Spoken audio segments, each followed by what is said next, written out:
Well, welcome to Gabbin&GAME. Good to see everybody. Happy 10th of May. Well, fuck it. Excuse me. Fuck it. Happy Zelda Day, because that's what it is. And we all know it. We all love it. It's exciting. We will be talking a lot about Zelda today. Let me just get this thing moved over here and we can get the show started.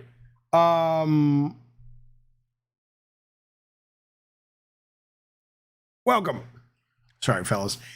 I try a lot to start the show earlier, and it's very difficult for me to do that. Because I have so much more energy in the morning. So we'll see where this goes, but I appreciate you being here. My understanding is Zelda Tears of the Kingdom comes out tonight, right? So if you're in LA, it comes out at 9 o'clock tonight. So I'm probably going to pick it up and just start playing a little bit. Man Cave, thank you, buddy. He says 8 years to realize Bloodborne equals spreads through blood. Well, we can't all be the smart ones. Some people have to, they got to be the good looking ones or the strong ones or the lucky ones. But, you eventually learned it. You eventually, came around. Gravedigger, is that true? He says perfect timing for the show. I can listen while you mow your yard. I love it. Well, I'm glad to be there with the chat, keeping you company, man. We're going to talk a lot about Zelda today. If you are mostly here for other topics, you're not going to find a lot of other topics, but there are some, and we'll start the show with those, and then we will also do an after party today, which we'll talk about in just a little bit. Jeeves says my mom says I have a good personality. Can you believe? What a horrible thing to hear from your mother. Prince Green says, hey, Jaffe, I think Zelda and Nintendo games get reviews with rose-tinted glasses. This Zelda game is the same game technically from 6 years ago with the same frame rate issues, yet it's a modern 10. We'll talk about that for sure. Hey, there's one of our God of War members coming down the chimney. What? Come on now. I don't know. I don't know. But thank you, Travis. I appreciate it, buddy. He says, hey, Jaffe, how are you doing today? I'm good. I'm pretty fucking good. I'm a little tired. And I'm trying to work on that. But short of that, I'm pretty fucking good. Thanks for asking. I appreciate everything that you do for this community. I haven't watched live in a while because I've been working 45 hours a week. But anyway, thanks for everything. Thank you for everything, sir. Thank you for being part of our community. Let me tell you something else. I have to ask, are you still, if you don't know, Travis is working at this place. The boss is kind of a pain in the ass. And he liked this girl that he works with there. We'll get to games. Shut up. And she got fired or quit or something because the boss was kind of inappropriate with her. And last we talked to Travis, he was like, I'm worried I'm not going to see her again. And we were like, dude, unless you tell her how you feel, don't be one of these guys that's just her friend. So I would love to know what's happening with Travis and his lady friend. It may literally just be a friend, which is fine. Okay. Fuck you, Ryan P. I will fucking cut you like a motherfucker. In fact, this is what I want you, when you wake up, this is what I want you to understand. Well, hello there, you stupid bastard. It's me, Mario. Listen to Gabbin&GAME. If you do not do this, I will put a severed Yoshi head in your bed.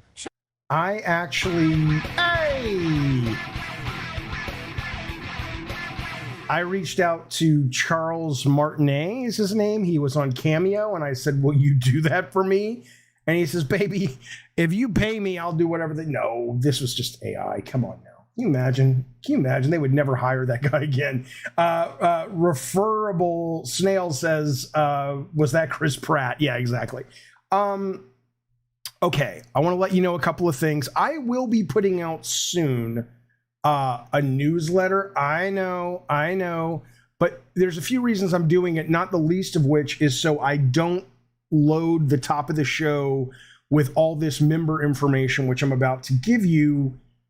And people are like, if I'm not a member, I don't give a shit, right? So it'll just be weekly. Here's what's going on. But until that gets wrapped up, I do want to tell you guys what's happening. This is going to be a very busy next 2 weeks for members of the Gabbin&GAME community. Okay, so let me tell you what's going on, fellas. So obviously, not obviously, well, obviously Lunch with Jaffe did not happen today. It is happening tomorrow. That is for Cult of Calypso member. Alexa, stop. That is for Cult of Calypso members and above. It's going to be tomorrow at 11:30 California time. We're going to be watching Ben Brode of Hearthstone and Marvel Snap Creation do his GDC talk, and we will be talking about video games. Obviously, we'll probably be talking about Zelda at lunch tomorrow because I will have played a little bit, and I imagine a number of people will have been playing it who were there tomorrow. So bring your lunch. Hit me up. It'll be a small little group. We'll be doing it here in the Discord at 11:30 tomorrow. That's the first thing you need to know.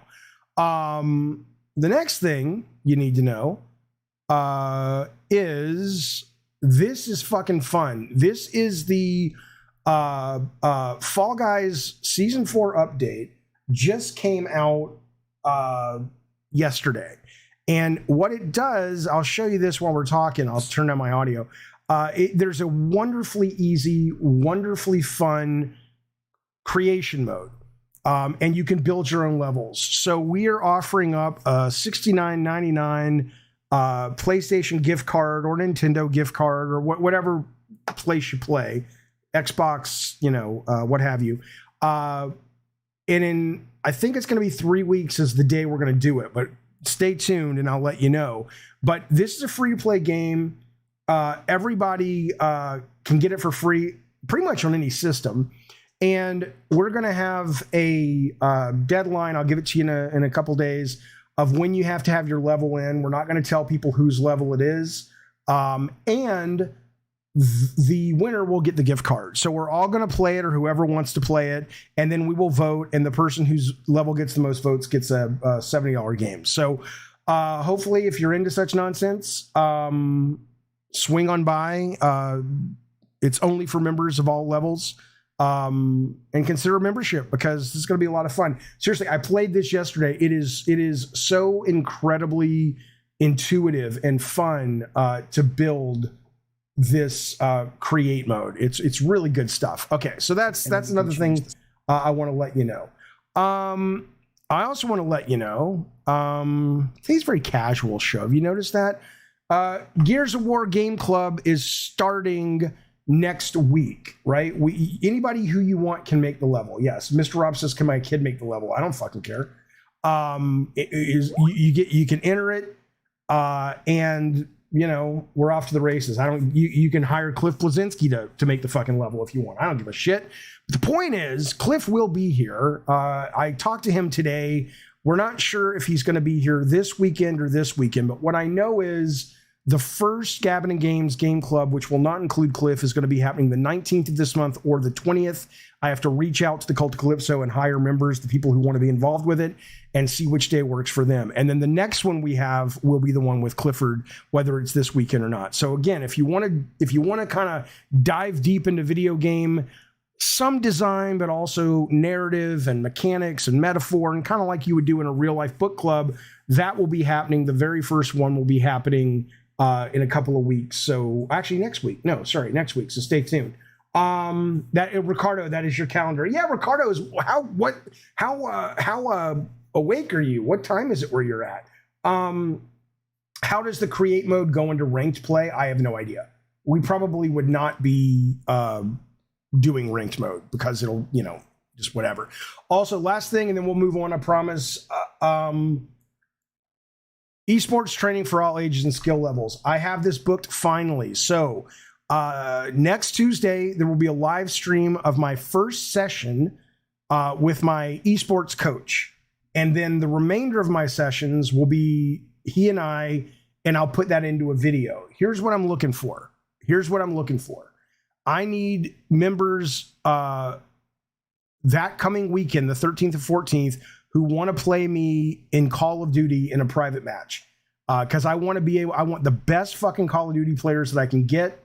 And I want to see where I am at the beginning, which is probably not very good. And then where I am when these sessions run out, have I actually improved? Addy, you're a moron. Addy says, eSports coach, you're a grown man. Let me explain something, you moron. Do you think I want to be involved in eSports and I want to The new Call of Duty, or the latest one, Modern Warfare 2 multiplayer, not DMZ, not Warzone. Do you think I'm going out of my way because I want to actually compete and be a cool gamer? Come on now. I'm fascinated by their process. I'm fascinated to know if it works. I am 52 years old, and I cannot hold my own with most of the people that I play Call of Duty with that are members of the stream. And they're younger and they're better. And I'm like, can I get any fucking better? Can I? It doesn't matter if it's a scam. God, Lord help the Addy Pie says it's a scam, brother. Listen. First off, even if it's the biggest fucking scam in the world, which it's not, but if it's the biggest scam in the world, we still get good, fun content out of it. Secondly, I get it. I don't know how old you are, but let's say you're significantly younger than I am. Your generation is so cynical. So fucking cynical. Age is a real excuse. Dusty says it's not. A couple other people said age is not an excuse. Age is very much an excuse. Your reflexes degrade, man. Your reflexes absolutely degrade over time. That's just the way it is. Kyle says you will get better, but you need to upgrade your hardware. I will, but I'm going to be playing on PS5. So unless you mean like my television in terms of refresh rate and whatnot. Addy Pie says it's not being cynical. It's just the world we live in. Well, I mean, it's here. Look, you can go to it. In fact, look, here's what I told the guys. I said there was a lot of people in the chat that were skeptical. And they said a lot of people start out skeptical. Let them watch it. And they'll see. And we'll be giving away, I think it's like 20% off. If after you watch it, you feel like, hey, maybe this might be worth having fun doing, they'll give you a discount. Or don't worry about it. It's going to be fun. I don't mean eSports, like you have to compete. I just mean getting better. All right, we're going to move on. Craig Hooligan, by the way, I got to let you know. Craig Hooligan, I think you did 2 of them, right? Let me make sure I got this right. Let me make sure I understand what's happening in my life. Craig Hooligan, yeah. Craig Hooligan has gifted 2 memberships to this channel. A2 was gifted 1. Thank you, buddy. Thank Craig. Very generous. Welcome, A2. And then he gifted another one, and that went to Left Control Gaming, was gifted a membership. You are Mr. Moneybags, and we sure do appreciate it and appreciate the support. Welcome to you new members. Good to see you. Okay. I think that's everything I've got when it comes to updating. But what I wanted to say, let me make sure. I don't want to leave anybody behind. Yeah. Last thing is just this real quick. Coming after this particular show, we will be doing an after party for members only, like we always do. We'll be talking about GQ, the magazine, got together with game designers, movie directors, writers, publishers, all kinds of things. And they came up with the 100 best games of all time. We'll be going through some on that list, talking about that. Jack Black made a wonderful love letter to video games. My boy Kratos is in there along with tons of other icons. We'll look at that. And there's a bunch of new cool game trailers. That will be after this show, broadcast to YouTube for all members. And then the conversation happens in the Discord. Finally, there you go. Lauren says I'm 51 and my reflexes are shot. Yeah, mine aren't necessarily shot, but they're not what they used to be. I mean, it's just, it's math or biology / math. Man Cave, thank you so much, buddy, for gifting a membership. I appreciate that, buddy. He says, hey, Design Malice, take this membership and stick it in your butthole. Hey! Design Malice, thanks, buddy. That's very generous. And look at Craig Hooligan stepping up to the bar going, fuck you, Design Malice. You will not steal my thunder. I want all the ladies to come to my boudoir tonight, bedwar. Fuck you, Jaffe, you fucking drunk fuck. Doomslayer is the beneficiary of Craig Hooligan's new gifted membership. Welcome, Doomslayer. Good to see you guys. Thank you, guys. Thank you, Craig Hooligan, and thank you, good sir, Man Cave. I appreciate it. Okay.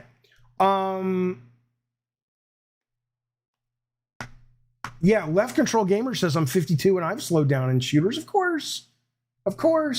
Ricardo says we have to talk about the crappy alerts. You know what? When we talk tomorrow, Ricardo, please remind me. And they're horrible. They're horrible. Absolutely. Okay. So listen to me now. I do want to let you know, last thing, I'm putting the link up for you. Here's the membership. We got a couple of tiers. There's a lot going on, as you can tell. I will not make this part of the show for much longer. I'm going to be putting out a newsletter, and anybody who wants to join the newsletter, you'll be able to get all that data there. Is it's just, I don't want to front load it, but I got to let people know what's going on. So I'm sorry about that. But if you are curious about a membership, the link is in the chat right there. There you go. We'll be off to the races. Okay, well, we'll talk games. Doug says this, though. I got to tell you what Doug says. And he says, Jaffe, I'm playing Bramble, and it's even more beautifully twisted and grotesque than the demo. Also, it seems not to be a long game. Definitely beatable within 4 and 5 hours. I am absolutely very excited to play that game. I don't know if I'm going to play it because what we're doing. Okay, one more thing. I'm sorry, but this is cool. So Zelda's out tonight. Ricardo Estevez has been a reporter, reviewer, game journalist. That's the word I'm looking for a very long time. I'm just me. We're going to do a test for Zelda, right? We are going to do like the old school EGM magazine. We're going to get 4 reviewers. They're going to get 2 weeks to play it starting tomorrow. You don't have to finish it. You just have to play it enough to feel that you can actually give it a score. And then we're going to do a 4-man review score like they did back in the magazines, which I used to love. So I am one, Ricardo is one, and anybody who is interested, who is a member in being the other 2, hit me up in a DM in the Discord, and I will pick who I think might be the most interesting. Let me know. Let me fucking know. Okay, we're done with that. We got to get to Zelda in a minute. I mean, how can we not talk about Zelda? Look at this. Ricardo sent me this. Look at that. Come on now.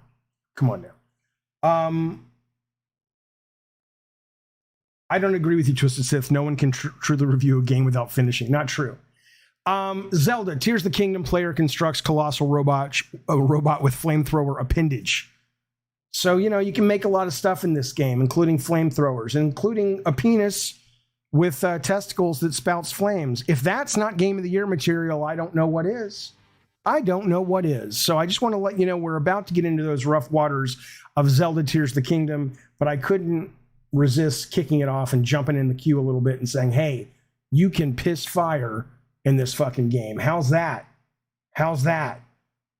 Fuck you all with your impressions or it's a review. Fuck off. It's so fucking dumb. You know what I did? Where is the line, fellas? Yeah, Ricardo says he should see a doctor for that. Where is the line?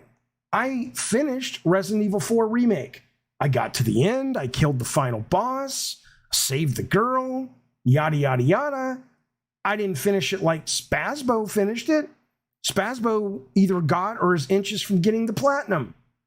There's a lot of... Is he available and worth reviewing? But I'm not because I didn't get the platinum? Fuck you. Fuck you. I would agree with you if someone says, I am going to give you what I call a review after 10 minutes of playing. You're probably not. You're probably not in a good headspace to give anybody any advice on that game. But if I played the goddamn game for 2 weeks, which will probably amount to about 40 hours, and I can't offer up an opinion, especially given my history and experience, that is of value, then this is probably not the channel for you anyway. Come on now. Right, so Super Sabby says, you don't need the platinum, you just need to beat it. So clearly you know where a line is for you. Right? Addy Pie says, finish the campaign to review it, that's all. No, I'll play it. If 40 hours isn't enough to play the game, and, I mean, think about what you're saying. I played for 40 hours, which would be part of the review. I would make it clear I didn't finish it. I played for 40 hours, but unless say it takes 100 hours. I played for 40 hours, but unless I played 60 more hours, those 40 hours are not worth anybody hearing about the game. You idiot. Yeah, Ricardo says, if you think reviewers finish every game they review, you goddamn right. Jacob Martin says 40 hours is nothing. 40 hours is a long goddamn time. It's a long goddamn time. I mean, but seriously for a minute, I want you to understand, what you're saying. And we'll get off this in a second, but it's kind of relevant to what we're talking about. Silver Raven Moon, no, I don't. She says, I think it's a woman, you have to complete the game to review it. No, I don't. Watch. You'll see. Because I'm pretty sure I won't finish Zelda. But think about what you're saying for a minute, okay? I play a game for 40 hours, and let's say I come away thinking those 40 hours are to me an 8 out of 10, okay? And what you're saying is the game will transform from an 8 out of 10 to, say, a 4 out of 10 or a 10 out of 10 if you play 60 more hours. So, and you say I'm the one with the problem?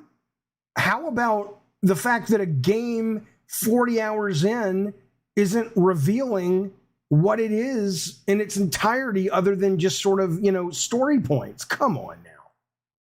If this is going to be like when you played Metroid Dread, said casual noob gamer. No, Metroid Dread, I didn't have a commitment to play 40 hours. Ricardo says there are some games where I agree that you don't need to finish them properly to review it. Some don't. Give me an example. I mean, certainly you can't finish Marvel Snap.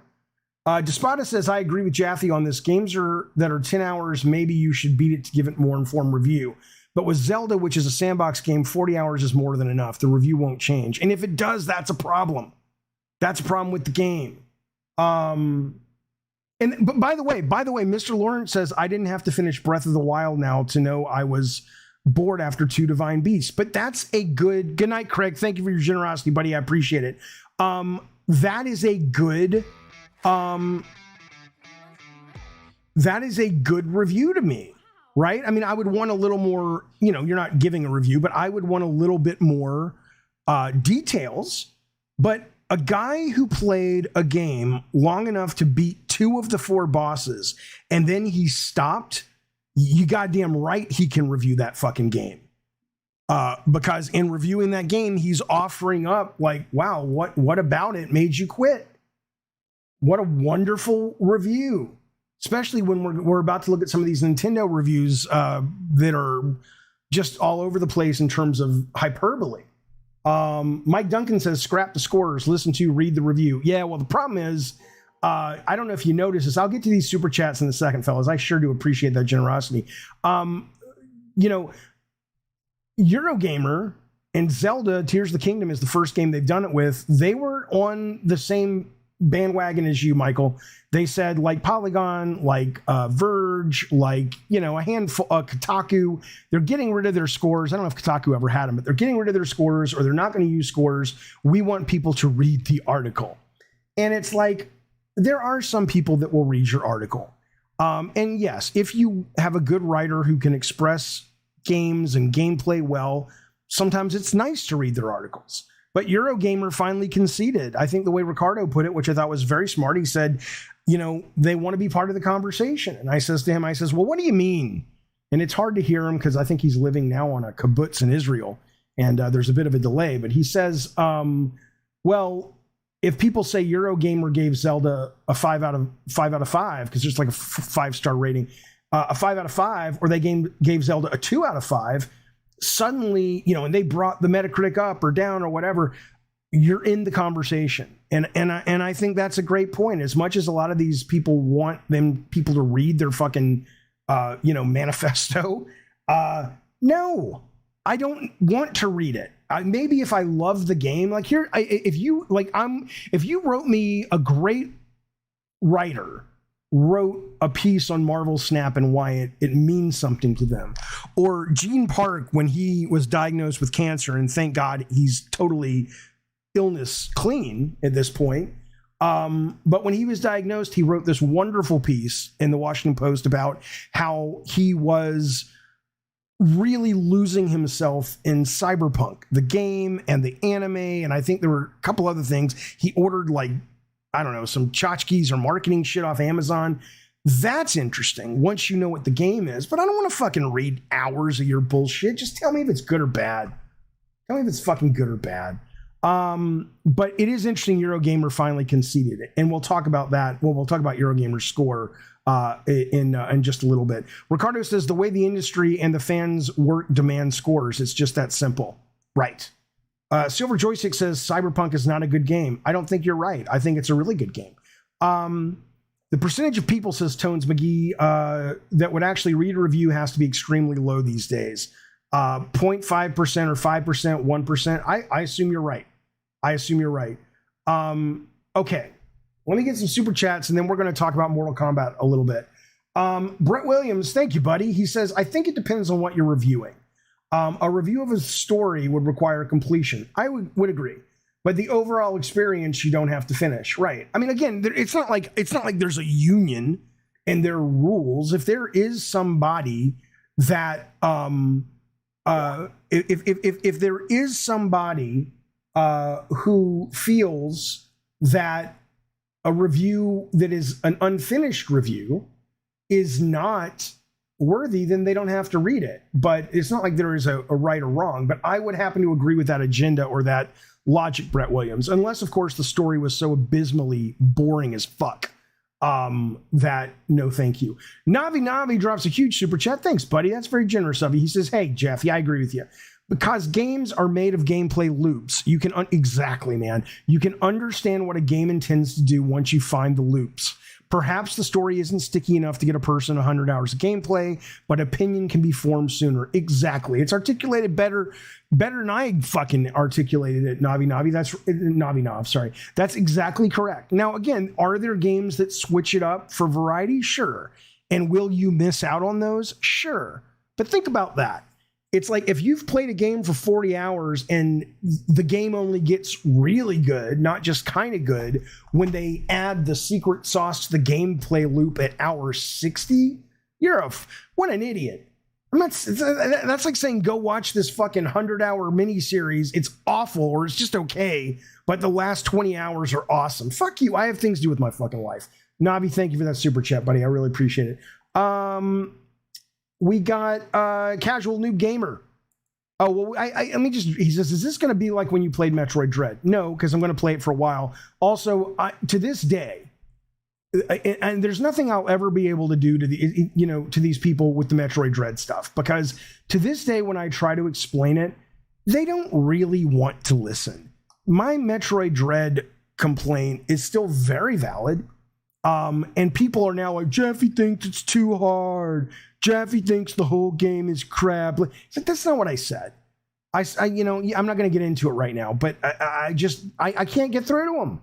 So no, it's not going to be like that. Button Basher Gaming. I was on this great podcast last night. You should go over and listen to it. I put up a link last night on the Twitters. They say, take this. You are a gentleman and a scholar. Thank you, fellas. I appreciated you having me on your show. It was a lot of good goddamn fun. Thank you guys. Okay. Let's talk about the Mortal Kombat for a moment, if we can. I would appreciate if you would allow me to.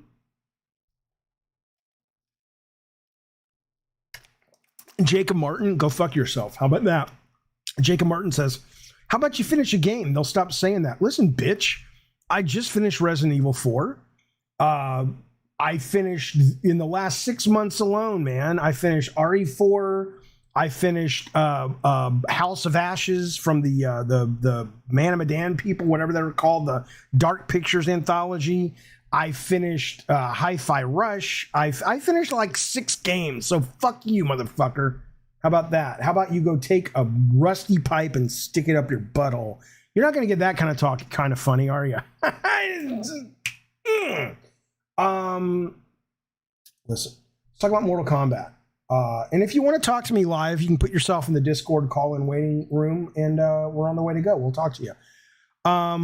Jeeves says, oh, nice, House of Ashes on my list. It's really good. It's Twisted Sith says, you finished RE4. Oh, so you got the platinum. I will kill you. I will kill you. In fact, I will kill you right now with my words, okay? But listen. So... yeah, House of Ashes. I think those games, the Dark Pictures anthology, are very hit and miss. But House of Ashes was really cool. And if you think the Ed Gein serial killer lore is fascinating, which I do, that whole thing is based around that.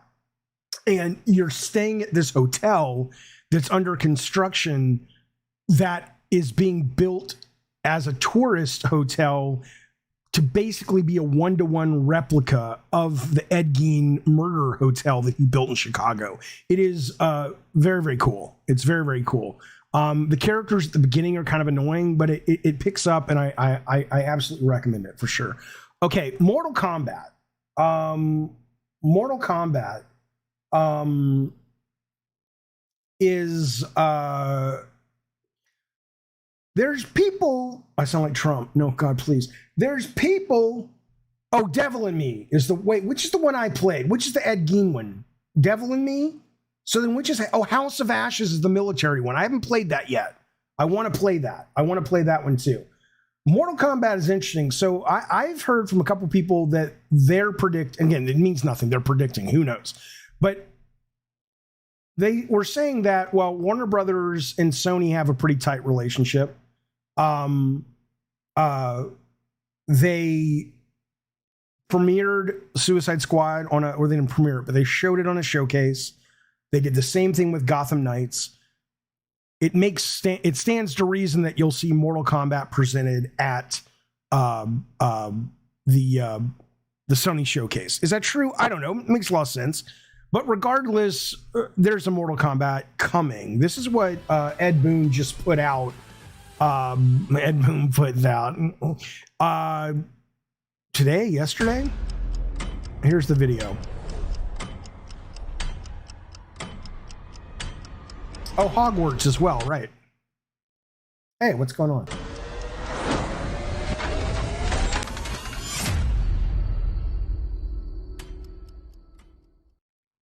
And that's pretty much it. But everybody assumes, and it's Ed's, it's Mortal Kombat. Everybody assumes, that this is Mortal Kombat. They also put out a video that ended with like an hourglass piece of sand exploding, which if you played the last Mortal Kombat, there was a whole thing about the hourglass and it was resetting the universe. And so this is coming. And that's exciting. It looks very much like it's going to be a reboot. If you're not watching and just listening, the clock went to 11 and then it kind of struggled and it jumped from 12 immediately to 1. So there is a perception that this is going to be a reboot. What I find fascinating about this is I have always been Mortal Kombat first and foremost. Oh, okay. Jacob Martin says 11/1 is the release date. Alexa, what day is November 1st this year? It's a Wednesday. Okay. I wonder if that's tied to like the original Mortal Monday. That's a good point, Jacob. That's pretty clever. Maybe it is that instead. But anyhow, point is though, I've always been a Mortal Kombat guy from the very beginning. I'm not great at it, but it's probably the only fighting game that I can hold my own against average players. And it's just a lot of fun. I love the lore. I like the movies. The last movie I thought was a lot of fun. In Street Fighter, I've always looked at and I've appreciated it, but I've never really been good enough to really enjoy it, right? And I'm not going to get into the details of Street Fighter. We've talked about it, a handful of times on the show in the last couple of weeks, but let's just say that it looks awesome. And it also looks great for people who are like me, who like it, but it's too hardcore. It sounds from the people who've done the press preview recently that they've done a really good job of putting elements in Street Fighter 6 that allow players to totally go all hardcore, but also allow a lot of new players and, core gamers, but not core fighters to really enjoy it. And it also looks like a lot of fun. So I'm just saying this is the first time in a while that we've actually had a real fight against the two fighting game champions. They're both coming out this year. Street Fighter, we already know what it is. I'm very curious with Mortal Kombat if it's just more of the same, unlike Capcom that's saying, hey, we are trying to bring more people into this because it's diminishing returns if we just aim for Evo players. I wonder then if Mortal Kombat is going to have to respond to that in some way because, Mortal Kombat's always been easier than Street Fighter, but if Capcom is able to bring a lot more people and turn Street Fighter from what it is today, which is, it's a little bit above a cult hit, into a mainstream contender like Mortal Kombat 11 was, I think it's going to be exciting. It's going to be exciting to watch, exciting to play. Incredible Fella says, if you're wrong about the Bloodborne remake, there's going to be riots. I didn't say, Alexa, stop. I didn't say anything about it other than I have heard this reporter I talked to, and she has never told me something that is wrong. And she says, it's been being worked on for a while. And I said, is it a remaster? Is it a remake? She's like, I don't know. Is it Blue Point? I think so, but I don't know. They might be doing Metal Gear. That's all I shared. That's all I shared. If you took from that, Jaffe says Bloodborne is happening, I never said that. And I'm not baiting you either. I don't have any pride in wow, I know a video game journalist. Oh, wow, you should be jealous of me. Come on now. Okay, let me get some of these wonderful, generous chats real quick, and then we will move into what the Redfall team is doing. A couple quick news stories, then we'll get into Zelda. Johnny's been a member for 29 months. Thank you, bud. I appreciate that. He's talking to Navi. Sorry, the $50 super heavy chat is legendary, and he gives him a round of applause. Thank you, Johnny, for your 29 months of legendary support and being a part of our little community of fucking fucksticks, baby. Twisted Sith, my good friend, 14 months, Diet Soda Soldier. He says, how do you reboot a fighting game? Any examples done before? I can't think of any. Well, look, man, Street Fighter 6, depends how you define a reboot, but Street Fighter 6 is absolutely changing the definition of what a Street Fighter game is. And if it works, which I think it might, you're going to have, that's going to be the norm for that series from now on. So they've added a very robust, not like Elden Ring robust, but for a fighting game, a very robust, compelling single player mode that's fighting and learning your characters and lore and lots of fun little Shenmue style mini games, blah, blah, blah. Open 3D world to go explore. I think it's Tokyo. The fighting they've made accessible to a lot more people. There are more fun fighting games where you can have like a party game, almost like Bomberman, if you don't want to take it too serious.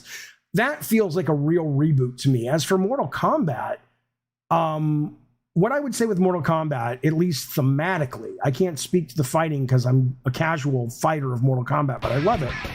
What I would say is that if it is a reboot, and I think they rebooted Mortal Kombat already with 9, right?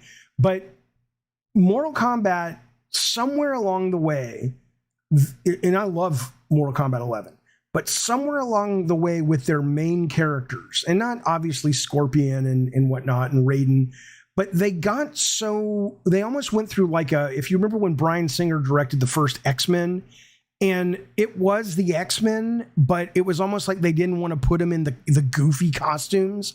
And so I think all of the Mortal Kombat characters, which used to just be so delightfully cool, I think they've lost something over the last 4, 5, 6, 7 years. In terms of, if they are going to reboot it, I'm not saying they want to go back to digitized sprites. I'm not saying they want to go back to everybody's in a super colorful costume, but I'd like to see a return to the emotional core of Mortal Kombat moving forward if they are going to reboot it. Because if you look at remember like Sonya in the last Mortal Kombat, she just kind of looks like, she's not Sonya. She's just some lady wearing an army uniform with a little cap and shit.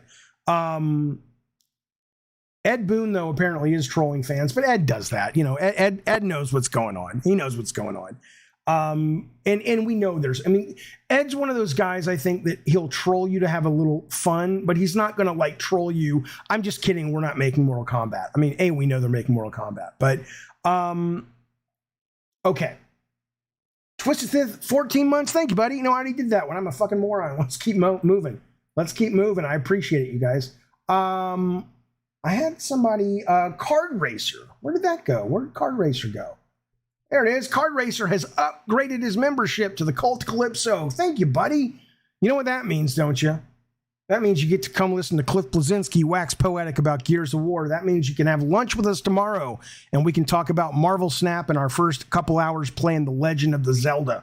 Hopefully we'll see you at those events. Thank you for that support, buddy. Good to have you in the Cult of Calypso. X-Rated Skater, thank you, buddy. He says, I want Sweet Tooth as a guest. You mean Samoa Joe? You mean Will Arnett, who is playing Sweet Tooth in the movie? Or do you mean the actual Sweet Tooth that I based the character on, which is an actual real serial killer? I don't think they let him do interviews. I think it's kind of a prison thing, and there's like he's at a particular place upstate that's sort of like we don't let our prisoners talk to interviewers and whatnot. So, but I'll try X-Rated. I appreciate the super chat, buddy. I appreciate it, man. Okay. Is the writer's strike, interesting question, $6, is the writer's strike affecting any games you know of? No, because I know that video games do use WGA writers, and if they use, the last I understood it, for example, is like if you use Chris Judge is in SAG, Screen Actors Guild, which means that it's quite likely that in his contract, he says, if you want to use me, because I'm not going to lie about it to the Screen Actors Guild, I'm not going to, a lot of times they'll lie, but at his level and at the level of that game, that would be a bad idea. Every other actor you hire has to be SAG, right? And so video games are beholden to unions in that way, but I don't know any video game companies that have come out and signed an exclusive with SAG or the Writers Guild or the DGA or whatever and said, you guys are a union shop, which means you always, if you want our people, everything you do has to be union. That's what I know. X-Rated Skater says, laugh my ass off. I meant Sweet Tooth for Mortal Kombat 12. Oh, thank you for the super chat. Oh, yeah. I don't think that's going to happen. Maybe if the series blows up, but I think Sweet Tooth is not big enough for that. It's big for PlayStation fans, but I don't think it's, I don't think you're going to get a lot of people, who want that other than PlayStation fans. Okay, last two things real quick. I just want to let you know, Redfall, I promised this in the thumbnail, so I just want to mention it. It's kind of annoying. Nothing is set in stone, okay, about Redfall.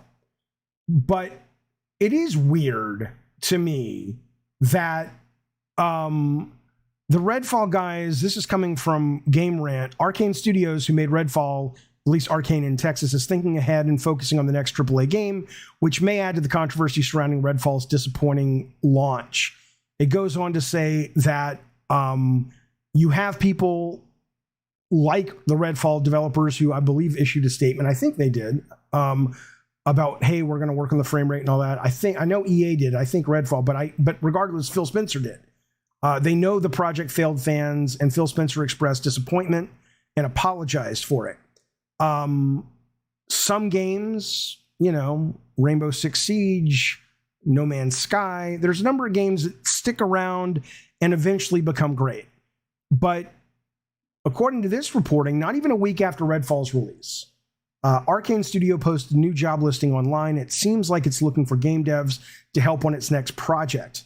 They may not have abandoned Redfall entirely. And as I remember, they promised that, 60 frames is coming. So I'm sure they're doing that. But it sounds like, let's put it this way. You can read this, which is a help wanted ad, as the kids used to say, as Arcane moving on. It says, Arcane Studios Austin is looking for a build engineer to join our team deving our next AAA. This is an excellent opportunity to be part of a small and focused team of devs with a proven track record of making awesome games. As build engineer, you will help empower our dev team and assist in delivering another best-in-class player experience. So it could be that they are doing like Sony Santa Monica tried to do, which is most of the team is still on Redfall, And then there's this kind of skeleton crew of 10 or 15 people, which is why they write small and focused team that are building the bones and getting up whatever the next game is. And in 8 months, the whole team transfers over. That's also very likely. I hope that's what happens, because if you have played Redfall, if you have played Redfall, you know that the tech bones I don't think are strong, but there are some really neat design ideas in that game. And I don't know how much work it would take for them to get it to where it should have been when they launched, right? Because I think there's potential there. A lot of people don't, and it's basically dead, and it may not be worth continuing to work on it. But, you know, I would look. Fuck you, Addy. I'm done. Addy Pie, you used to be a guy that I didn't count on being a troll. You just sometimes had opinions I disagreed with. But now it's like everything. And I'm not, do what you got to do. I don't care. But I'm just saying, for me, I got to stop reading those and commenting without really going, oh, this is Addy trolling. Because there are aspects of that game that are viable. But it's problem. It's an absolute problem, though. People asking about Dishonored, Prey 2, what's the other one? Deathloop. I saw people in this article that I'm reading from Game Rant saying, oh, people want a Deathloop 2. Why? I know that Deathloop 2 is not this studio, but honestly, if I'm Arcane, even with Dishonored, I don't think Arcane has ever put out a game at an IP level that is strong enough to be sequeled. Dishonored is not a great IP. It may be a great game. It may be a wonderful experience. But you know, it's not some amazing IP that the world is waiting with bated breath for. Dishonored. Don't say how dare me. I'm not saying they're not good. I'm not saying they're not good. I'm saying that they haven't entered the cultural zeitgeist, and given how much money games cost, let's put it this way. If Sony's not going to greenlight a sequel to an 8-9 million selling Days Gone, I'm pretty sure that Dishonored 2 did not sell 8-9 million copies. It may have, it was multi-platform. Somebody let me know. I'd love to know that. I don't like whale punk. I don't know what that is.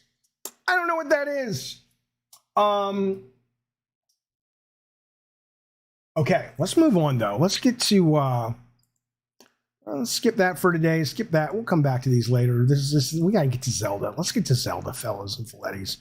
I'll do that for tomorrow. I do have to play you one thing though. It is our very own Mutantmo's birthday today. I want to say, I think he's 30. And I was talking about it to somebody, a friend of mine, very famous friend of mine, to be honest with you. And he says, oh, I like Mutantmo on the chat and stuff. I says, yeah. He says, let me do something for him. I says, okay. So he wrote him a song. This is from somebody you know.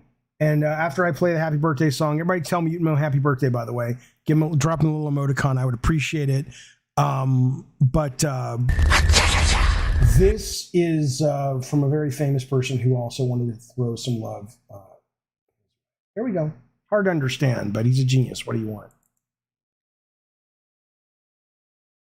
Happy day of birth, motherfucking Mutantmo, man. I always got people asking about you everywhere I go, but I gotta say in some small way, when I kneel and pray on your special day, God says you always know the best way to write about people getting laid. So dig this day from your best man Kanye. Now go watch a damn porno. Happy birthday, you babe. Kanye's a little off these days, but that said though, I thought it was pretty nice. Real life says that Pete Turtle. Fuck you, motherfucker. It is the Nazi. Yes. Listen now. I want to tell you something though, joking aside, but seriously, happy birthday yesterday, Mutantmo. Thank you for all you do for our community. Appreciate it. But I do want to tell you something that's funny and actually kind of crazy. And I'm not going to play the whole thing. I'm just going to play it for like 2 seconds, 5 seconds, whatever. But have you guys heard the Biggie Smalls? Biggie Smalls was a rapper who died in the 90s, was shot. People say that he was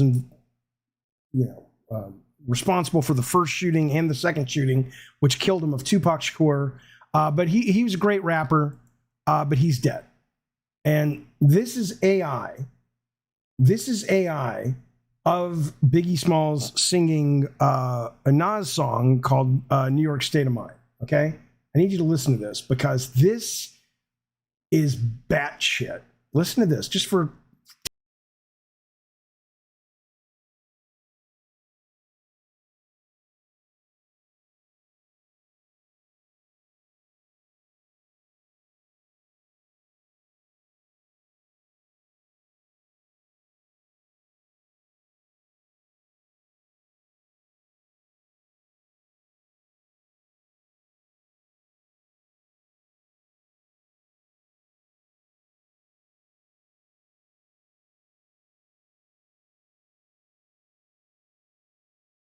I mean, listen, man, if you told me that was a fucking Biggie Smalls song, it wouldn't make any sense because I don't think New York State of Mind was out when he was live, but that was Biggie Smalls' song that he discovered. Fuck you, Dave. It's not cringe.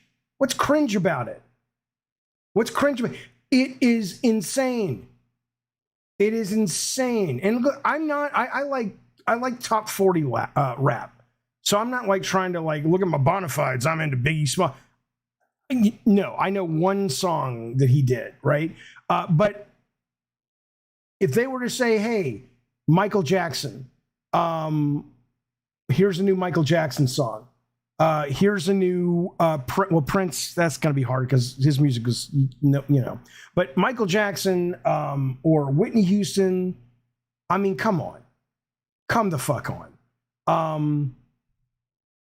Yeah, I'm not trying to prove my street cred, fellas. I don't give a fuck about that, clearly. I'm just saying that this is the most recent one that's out, and I've not heard one as good as this one. It's just excellent. It's just fucking excellent. And, the funny thing about it is people are all up in arms about it, and we'll talk a little bit more about AI tomorrow because EA came out and said some stuff about how it's going to affect their business moving forward. But even Eric saying this, yeah, Jaffe thinks he's thugging. I don't want to be thugging. This AI stuff is disgusting. How is it different than fan fiction, by the way? If here's what I'd say. If someone puts this out and tries to monetize it, I think that's bad. I think that should be illegal. Okay? But that's like saying that you can't write Star Trek fan fiction or you can't do art of, Captain Janeway fucking a Tribble. Well, of course you can. Of fucking course you can. But to make money off of it, as long as the people who are being replicated have given their consent, then, it's all good. It's all good. And I will be on the waiting list. Honestly, I won't even need to. When I die, AI is going to be able to take all the shit that I'm on social media with, and my kids will have a chatbot of their dad that sounds like me, looks like me, and will basically have a pretty good, accurate representation of me because who I am on the stream is pretty much who I am now and who I am. And so if they made a bot like that, my kids would go, it's weird. It's like talking to dad. Someone's voice print is copyrighted. Yes, I know. That's why it's fan fiction. If you start to make money, then it's a problem. I value authenticity from the artists I listen to. If not, we might as well listen to cover songs of the artists we like instead of the actual artist. Well, unless you're listening to one-man bands that don't have record contracts, that don't have any desire for any money, you act like their shit is pure. Most art you listen to is not pure. Most art you listen to is still run through the filter of, is it commercial? Did it please this person? Did it piss off that person? Anyway. Okay. Ricardo's getting antsy. He says, hey, when are we getting to the fucking Zelda, you fuck? He's right. He's right. I know he's right. So let's talk about Zelda a little bit. I'll give you, them, and the reviews are sky high. The reviews are rocket ships to the fucking moon at this point. People are loving it. Okay. But there are some interesting things to talk about. Hang on. Mr. 2 Opinionated, thank you for the super chat. He says, what if I use it to make you say bad things? Again, if it's clear it's not me and it's fan fiction, I don't care. If you went to the news and said, Jaffe said this, and it's clear I didn't, I would sue the fuck out of you, or my estate would sue the fuck out of you. But if you're like, hey, I made a David Jaffe chatbot, I don't care. I don't care. Listen now. So the reviews are great. For the most part. And look, I the reason I want to talk about it, it's on everyone's mind, but more importantly to me, it really is a very interesting discussion we can have regarding reviews and regarding this game in general. Okay.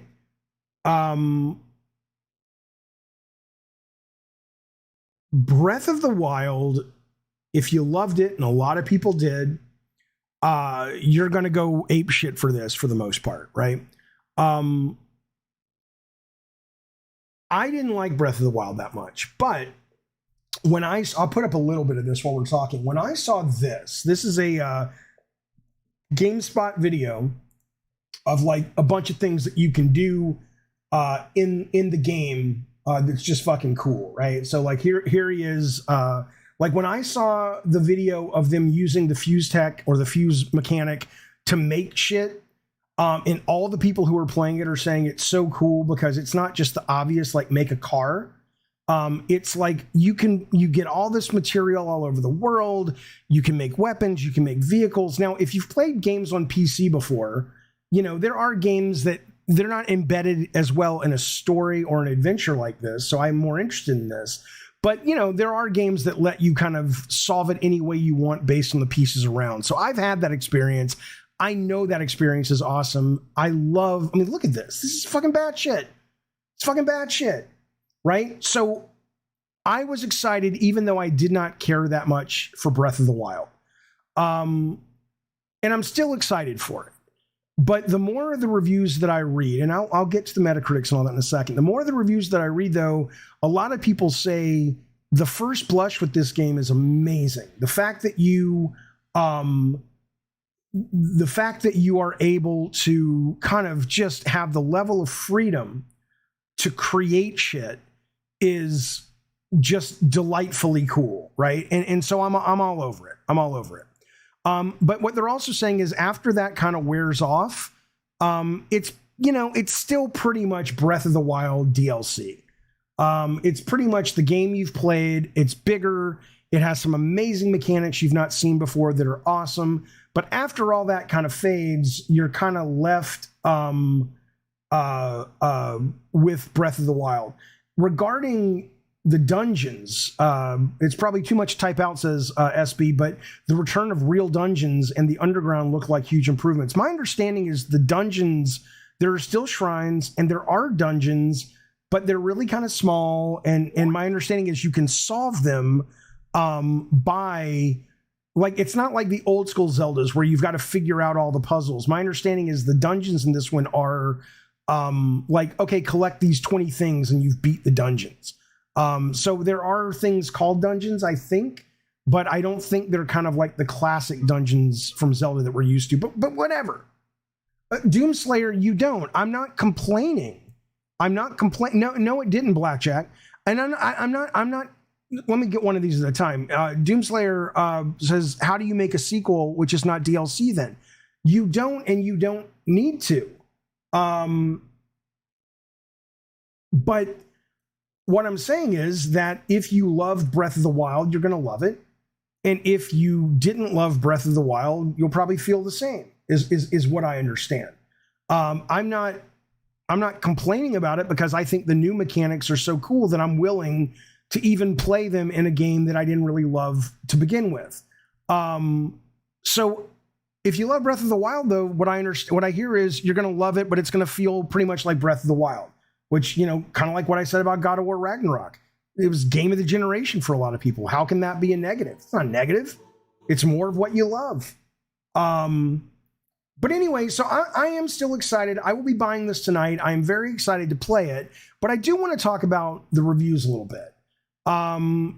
Before I get to that, though, I do want to address this. This is really interesting. So I don't understand where the frame rate issue is. I saw Ricardo sent me a video from Digital Foundry, and they were like, it does dip to 20 frames at times when you're rotating the camera, blah, blah, blah. But then they said they got a patch, and they said most patches, publishers will tell you the patches that are coming will address that, and they rarely do. But Digital Foundry was like, pretty much every issue that we had with this game before the patch in terms of performance, it's not running at 60, but it's not dropping to 20 frames anymore. So I don't really know. I don't really know where this is going to come out. But even if it is at 20 frames, sometimes I don't care. I'm not like a frame rate, junkie. I'd love it to be 60. I'd love it to be smooth. But what I think's funny is that the Redfall Xbox community seems really upset. They're like, everybody was upset because Redfall's at 30. And the Sony guys are like, this guy says they're upset about 30 frames is bad for games. But you remember that whole thing. It's like, 30 frames is crap and the game sucks. And that's one of the reasons it sucks. But everybody's losing their shit over Zelda. And it's like, even if it did drop to 20 frames, it's clear that, it's kind of like Jedi Survivor. It's clear that game is loved by people. Not everyone, of course, not as much as Zelda, but it's loved by people because even with the technical issues, it's still a great game under the hood. Redfall falls on not being a great game, and it has shitty tech. And it's kind of crazy that some of the Xbox Redfall defenders are like acting as if, see, it's a gotcha moment. No, it's just that it's a better game. Yeah, exactly. Jeeves says FPS can't even save Redfall. I agree. You may, awesome Tatum. Hey, buddy, you may have this back. He says, dude, 30 frames is like the standard for PS3 and no one complained back then. Right.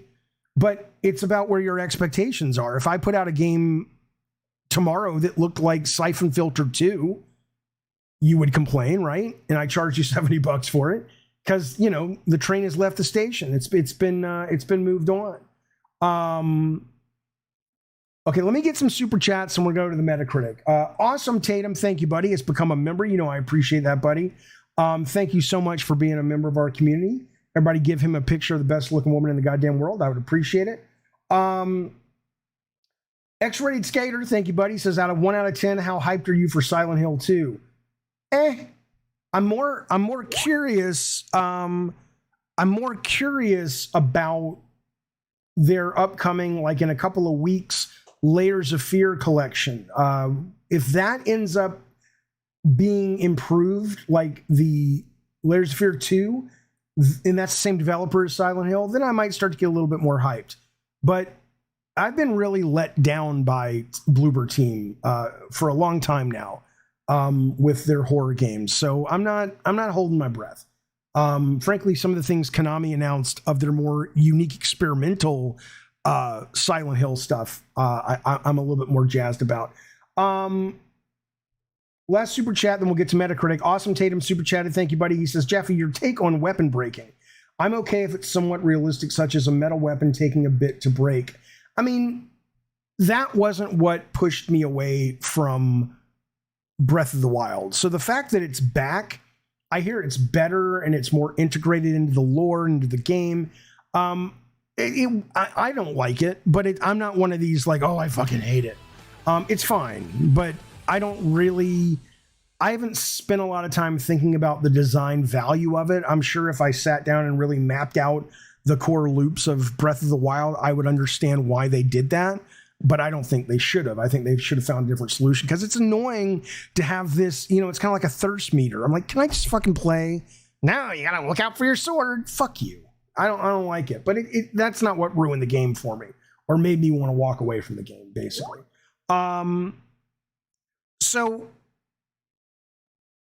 I want to remind you really quickly. Where did that go? Where did that go? Carl B. Manuel so-and-so. Thank you, buddy, for being a member for 22 fucking months. Think about that. 22 months. I know what you do for a living. Motherfucker, he won't come on the show, and I appreciate it. I can say what he is. It's not his real name, Carl B. Man. He kills people for a living. There are hitmen. It's a real thing. It's not Hollywood. And it's blood money, but I'll take it. 22 months, Diet Soda Soldiers. Thank you, Carl. He says, you think Twisted Metal live service game like Rocket League? I think it will be a live service game, and they are making it a live service game from what I understand. But ultimately, you don't sink or swim based on your business model if the game itself isn't compelling. And I don't know what they would do if they're doing basic car combat to keep Twisted Metal compelling. So while I think if it's going to get made as a vehicle combat game, it needs to be a service game. I certainly don't think that's their biggest dilemma right now. Their biggest dilemma is, how do we make this game relevant? Not just thematically, but more importantly, mechanically. Mr. K says, I heard that the weapon durability is abysmal in this game. I didn't mind it in Breath, but apparently it's worse, and fusing it with items is tedious. Cooking is tedious too. Right, I've heard that, and we'll talk about that.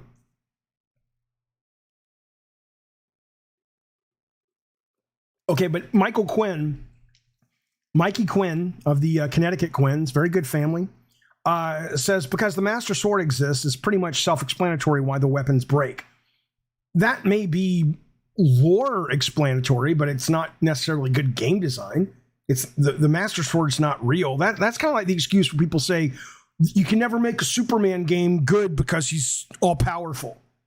And it's like, no, it's a game. You can do all kinds of things to twist and adjust it to make it play well. So I don't really consider that accurate, but your mileage will vary. Metacritic on Last of Us. Come on now. Metacritic on Last of Us. As of now, I'm going to hit a refresh. It's probably still where it was, 96, but it's definitely, 85 positive, 1 mixed. Okay. Jaffe, your podcast is not updated. I'll talk about that later. Remind me about that. I'll tell you what's going on. So obviously, the reviews are bangarang. Everybody loves it, blah, blah, blah. I'll just read you some of the choice hundreds. This is from PC Mag. The Legend of Zelda Tears of the Kingdom is a masterpiece of a sequel that instantly joins the ranks of the best Zelda games of all time. Well played. Tears of the Kingdom will overawe you. I think they made that up. With its scale and imagination. It will demand your creativity and ingenuity in a way that few games would dare demand. Okay. Well, I like that, though. I like what he's saying. He's just a little flowery for me. Atomics gave it 100. It makes my heart happy to tell you that Legend of Zelda Tears of the Kingdom is one of the best video games of all time. Just like Breath of the Wild was in 2017 and will continue to be. Okay. GameSpot. Mighty GameSpot gave it 100.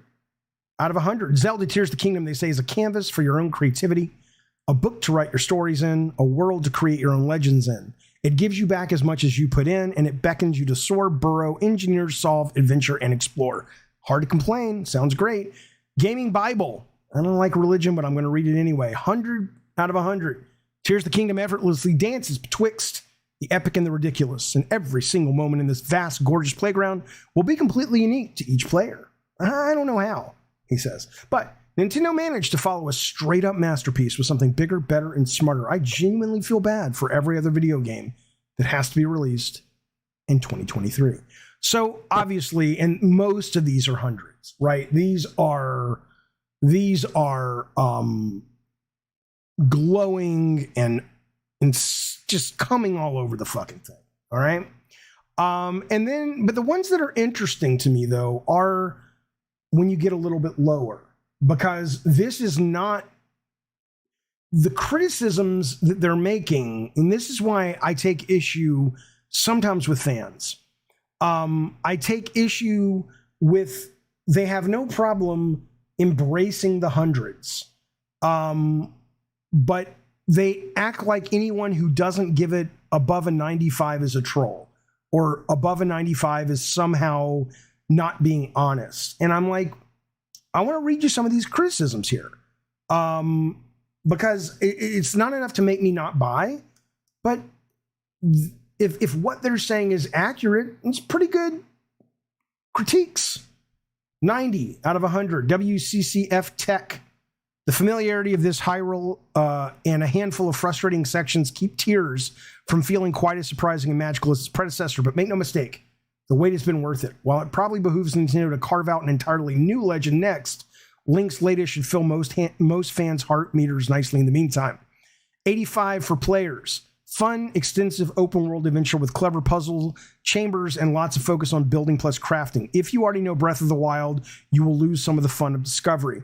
80 is from Game Over. Still manages to fall victim of mechanics old and new that deprive it of the feeling of refreshing addition to the series its predecessor was.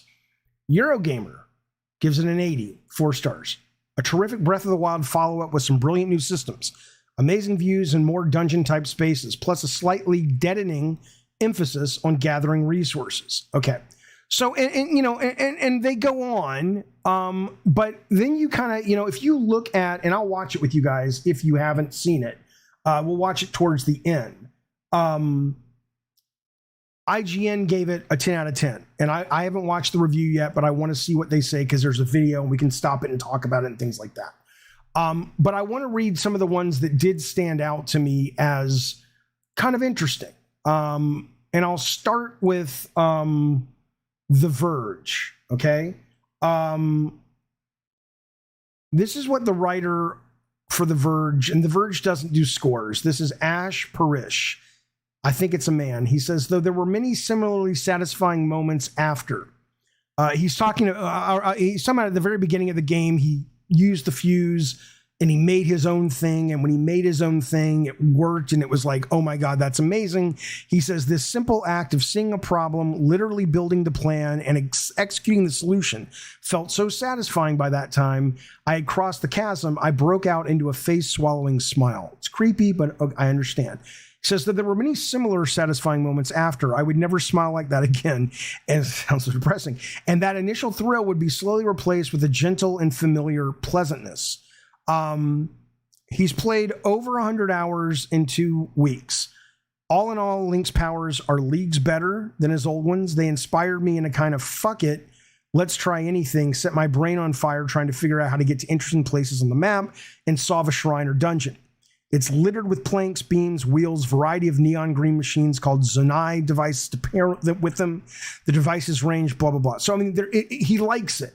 He likes it. But then he says, my colleague said the new powers from Link just give you new ways to do things that only make sense to you. Like however you put it together, it seems to work. And it's glorious, it says. But then he gets into some of these complaints that it's weird that you're not seeing these complaints in a lot of places, right? He says when outlets first got their hands on Taste with Tears gameplay, one complaint was how the control. I want you to listen to this. I know it's kind of boring to hear somebody reading to you, but I want you to listen to this because this is interesting that I'm not hearing a lot of this on these hundreds. And doesn't that make you wonder? He says, my colleague Charles Paul Moore called the controls twitchy, and I agree. There were, at times, a very intricate dance to do the most basic actions, and it was very easy to get it wrong. Then she goes on to say, here are the steps to make a new weapon. Number 1, equip the handle. I don't know what that is, but fine. I guess the handle of the weapon. Open the menu. Select the item you want to fuse. Drop the item you want to fuse. Select the fuse ability from the power wheel. Then hope you hit the right button so you don't accidentally fuse the item to your shield. Now try doing all that in the middle of a boss fight. Controls also get unwieldy for puzzle solving. A lot of shrine and dungeon puzzles rely on tight timing and specific placement. Fortunately, if you make an error, the recall ability can usually reset you with minimal time loss. But there are moments where you hit the wrong button and end up pitching your prize 60 attack power Gibdo Club into an abyss when you meant to select the Ultra Hand ability. Messy controls are only a minor gripe. Where Tears really falls short is an attempt to evoke the same emotions inspired by Breath of the Wild while having nothing particularly emotional to speak of. In Breath of the Wild, when Link broke out of the Shrine of Awakening to see the whole of Hyrule laid out before him, I audibly gasped. That was a special game-defining moment, and though Tears tries, it can't replicate it. While I had plenty of moments where I was pleased that some ticky-tack, there is no way this will work creation of mine did, there's nothing I could point to in my many hours of playing that inspired those same gasps. Tears has plenty of new features that are really well done and fun, but it doesn't really do anything truly new. None of these things are bad, nor do they diminish how enjoyable the game is. It just seems like Nintendo wants you to feel what you felt in 2017 and keeps pointing at moments throughout the game like a friend trying to impress you with something you don't have the heart to reveal that you've seen before. Now, again, I'm not saying she's right or she's wrong, but the fact of the matter is it bothers me, and it should bother you, frankly. People who come to this chat tend to be smart. Not all of you, but a lot of you tend to be smart people. It should bother you. Not so much Zelda, but the fact that I can show you this menu, or I can show you this menu or this review list, and no one's complaining about these. 100, it's 100, it's a 10 out of 10, it's the best game ever. Oh my god, hype train, blah blah blah. The minute somebody gives it an 80 or an 85, and they actually are not trolling, but they're writing a pretty, sounds reasonable what she wrote. I'm not saying that her experience will be your experience, but, you know, all right. And then the one that's making the news right now is this guy who gave it a 6 out of 10, a Gfinity. And everyone's like, oh, he better be careful. He's going to get doxxed. Or he's just doing it for clicks, blah, blah, blah, blah, blah. Okay, but let me just read you. Yeah, Jaffe the Incompletionist says troll. Let me just read you some of the stuff he writes. Now, it may not be accurate, but, you know, fuck you, Bukagi. It may not be, you know, but here's what he says. It sounds like a pretty good critique. He says, if you're one of the ones brave enough to admit that the open world adventure of Breath of the Wild leaned more on the problematic Wii Zelda era than the GameCube and N64 golden days, there's a high chance this long-anticipated sequel will be less of a dream walk into the sacred realm and more of a swift descent into the dark world. He's basically saying, you know, look, if you loved Ocarina, if you loved Majora's Mask, you're probably, and you're expecting that. I was wishing they'd go back further to like Link in Time shit. But he's like, yeah, that's not this. This is pretty much Breath of the Wild. Okay, that's fair. It's fair. For the most part, he says it's the exact same biodiverse world you've explored all those years ago in Breath of the Wild, only with more natural caves, a sprawling underground chasm, and frankly, too many rock formations in the sky to care about. New tales are spun throughout it, yet each one has a disappointing air of familiarity. Breath of the Wild's fiddly controls are pushed further to the breaking point, all in an effort to stack more systems on top of those that split the fan base almost as much as Toon Link did back in the day. Dungeons in the game fall much closer to the condensed approach of Breath of the Wild's divine beasts. They may be titled like traditional dungeons, but walk through their doors and you'll be met with a fine X number of doohickeys objective that can easily be completed in under an hour without much thought. The Zanai power of Ascend, which is like you can go through rooftops, is a great little party trick in some cases, but Fuse, Ultra Hand, and consumables create far too many ways to solve puzzles that, in my view, distract from the brain teasing that made Zelda games so delightful in the first place. Hooking a cart to a rail across a chasm feels fantastic at first, and using conveniently placed trash to build a car is good fun.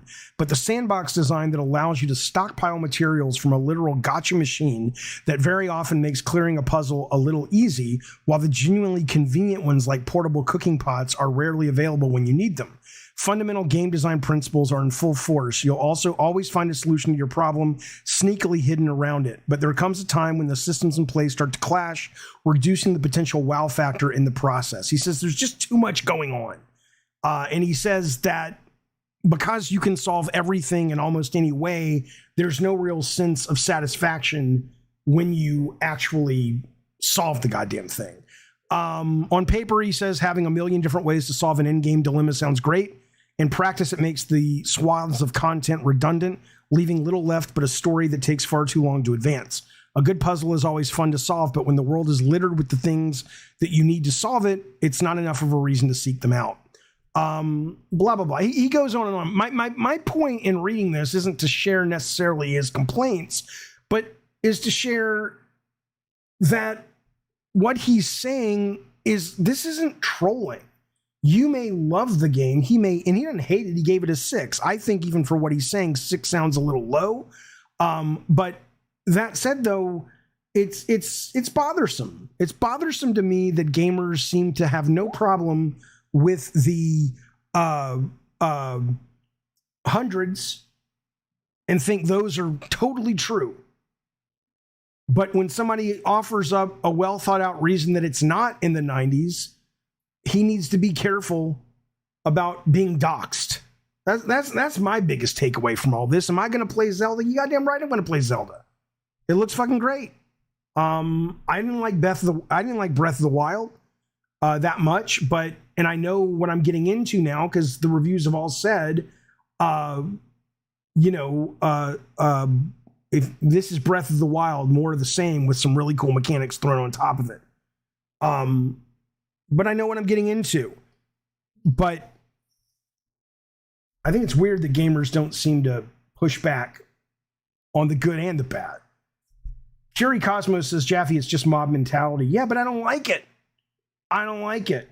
We're too tribal. When are we going to evolve out of that? I tell you what, you want to talk more game design, tomorrow is the day. If you're a member at the Cult Calypso level, we're doing lunch with me. There's about 6 of us, 7 of us coming in the Discord. That sounds filthy. Bring your food, 11:30 California time. We're going to talk about Hearthstone. No, sorry, Ben Brode's talk at GDC about Hearthstone Marvel Snap. But I will have been playing Zelda tonight. I'm sure a lot of you guys will be playing Zelda tonight. That's going to dominate, I think, the conversation. It'll be really fun to hear y'all's initial impressions tomorrow during lunch. So consider membership at the Cult Calypso level. Let you know. Ricardo says, oh, yes, I am talking about the Blackjack video very soon on the after party. I will not stream Zelda.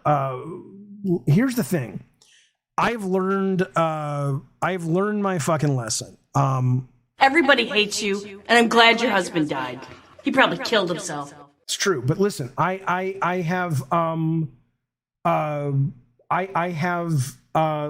my lesson on this. Is I will stream Zelda perhaps once I get into it, and I have already I understand the mechanics, the game, and I can talk to the chat, and we can kind of enjoy adventuring together. But with narrative-based games, I've learned my lesson that I can't properly give a response to them until I kind of get lost in it myself, right? And if the chat is there, I just can't do that. So I will be streaming at times if I keep playing it, but I certainly won't for the first couple of days at least. And again, I'm going to play it in 2 weeks. Ricardo's going to play it in 2 weeks, and we will review it. And I'm looking for 2 more reviewers if you're interested and you're a member. Listen, I want to address this because I think it's important to address it this way. Man Cave says, so is Ricardo your new official producer? I'm just curious. So Ricardo and Man Cave both sent me videos, and they were both interested in being the producer of the show. And I really liked what Man Cave sent, and I really liked what Ricardo sent. And not because I haven't wanted to, but because I've just been so fucking busy these last couple of weeks that Man Cave, I haven't had a chance to get back to you. And it's always on my list, and it always, like today I was rushing around because I thought I'd forgotten to pay my life insurance. Nobody cares, and I didn't. But it's just, I'm trying to get a lot of shit done. And in that, I haven't gotten back to you, and you would be right to be frustrated or annoyed with me because, yes, at the moment, Ricardo and I are doing a trial period as a producer. We're doing it for a month. We're going to see how we like it, and then we're going to assess it and decide if we want to continue doing it going forward. If we do, then yes, he will be the producer. If we are like, yeah, this is not going to work out, then I will give you a call. This is something I should have said in private, but frankly, I dropped the ball. It makes me look like an asshole because it's disrespectful. I have ADD. That's not an excuse, but it's the truth. And I do apologize for not letting you know that. That's a shitty way to find out. I love the video you sent me. I appreciate it. And I appreciate the effort you put into it. And definitely, depending, whatever happens with Ricardo, and again, the guy's not very dependable. He moves every fucking week. But assuming that he works out, there still are going to be opportunities. Fuck you. Fuck you. Darth Nugget, he says, who cares? I dropped 2 balls at the same time. I care. People should apologize when they fuck up. They should apologize when they fuck up. And I fucked up, and I'm sorry. Is that Mike Ybarra? Mike Ybarra, I got a bone to pick with you. Mike Ybarra, and I think this is the real Mike Ybarra. Mike Ybarra is the head of Blizzard. And 2 things I got a bone to pick with you, baby. Number one, I don't think I'm not going to see it. Number one is, a couple of months back, I'm tweeting something to Michael Ybarra, and it's like, oh, he doesn't follow you. I'm like, shit, did I do something wrong? He unfollowed me. But then the other day, I actually saw a news story on this, Mike, where you just went on a bender and followed tons of video game people again, including me. And I'm like, did his wife get into his account and start deleting all of his Twitter? I don't know what happened, but I'm curious. And the other thing is, and I'm just going to call you out on it, Michael Ybarra. It's not a fake account. It's not a fake account. Mike Ybarra and I talked about a year ago, and I says, Mike, will you come on the show? I says, there's no fucking way PR will let you do it. He's like, PR doesn't matter. I'll be on that fucking show, Jaffe. I says, that would be great. I would love to talk to you about Diablo and Blizzard and Microsoft, and holy shit, you may be part of Microsoft again, all this stuff. And he says, yeah, absolutely. And he says, hey, I just did this interview with the New York Times. PR is kind of like, let's kind of pull you back in. I says, fine, it's not a problem. But get back to me when you can talk. Has he gotten back to me? No. You know they won't let you come on this show, Mike Ybarra. You know that's true. I love you to death. I love that Blizzard is starting to turn a corner. The Diablo fucking 4 game, and I will be playing Server Slam this weekend. Boy, that beta has been great. I want to talk about it. God damn it. He says, my bad, I own it. Mike, I would love to have you on the show if it's allowable. If it's not, I totally get it. And I'm just busting your balls. But I would, Jaffe's a bit dangerous. Let's do it around launch. I'll reach out. I have no problem if you say I can't. I would respect that. I don't want to get anybody fired. But absolutely. Absolutely. That would be great, Mike. RPG says Jaffe's PR HR repellent. Look, I am. I get it. I absolutely get it. If I worked in PR, I wouldn't let anybody talk to me. No, not because I'm going to fuck them. That sounds filthy. But because I want to talk about real things. I don't want to be a PR mouthpiece. That's boring to me. I didn't want to be a PR mouthpiece when I worked for the fucking game companies. Think I want to be one now? But good to see you, Mike. Congrats on Diablo, man. That's good stuff. Doug says, gabbing and fucking. You goddamn right. Okay. All right. I think that's it, fellas. I think that's it. We got an after party coming up.